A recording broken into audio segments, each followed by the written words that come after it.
Assalamualaikum warahmatullahi wabarakatuh. Nama saya Riyatika Sari Nugroho dari Program Studi Pendidikan Bahasa dan Sastra Indonesia. Saya mahasiswa dari UMP, peserta magang 3. Pada kesempatan kali ini, kakak akan memaparkan materi pembelajaran tentang teks prosedur.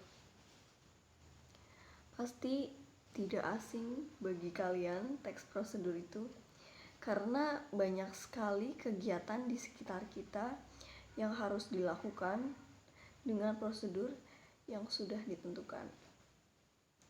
Teks prosedur itu apa?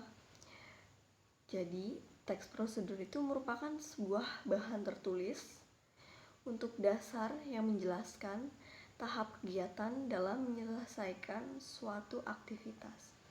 Jadi di sini teks prosedur itu teks yang di dalamnya berisi langkah-langkah cara membuat atau cara melakukan sesuatu.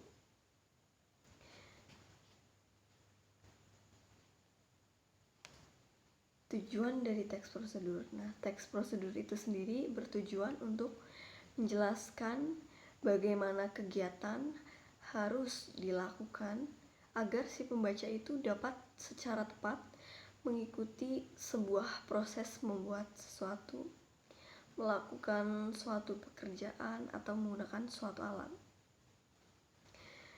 Tujuannya memudahkan si pembaca untuk memahami bagaimana cara membuat atau melakukan sesuatu secara tepat sehingga efektif. Nah, di dalam teks prosedur itu biasanya terdapat cara, tips, atau ciri dari teks prosedur.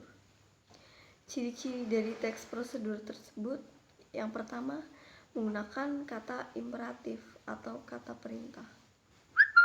Kata perintah ini agar si pembaca melakukan apa yang diperintahkan isi teks tersebut. Yang kedua, terdapat panduan langkah-langkah yang harus dilakukan. Pada isi teks prosedur tersebut terdapat langkah-langkah cara membuat atau melakukan sesuatu pekerjaan. Yang ketiga, menggunakan kata kerja. Yang keempat, menggunakan konjungsi atau kata penghubung untuk mengurutkan suatu kegiatan. Yang kelima, terdapat aturan atau batasan dalam hal bahan atau kegiatan untuk melakukan kegiatan. Jadi, di dalam teks tersebut atau di dalam teks prosedur terdapat sebuah aturan dalam hal bahan yang dibutuhkan pada teks tersebut, pada kegiatan tersebut, cara membuat atau melakukan suatu pekerjaan.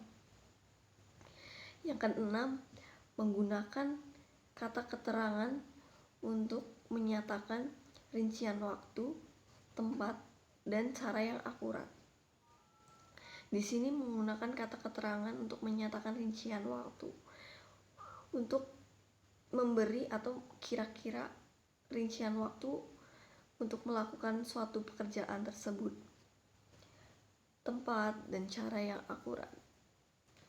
Yang terakhir, terdapat isi kegiatan yang harus dilakukan secara urut, karena untuk melakukan suatu kegiatan harus melakukan dengan langkah-langkah yang sudah ditentukan atau sudah akurat. Ya, demikian yang kakak jelaskan. Terima kasih. Wassalamualaikum warahmatullahi wabarakatuh.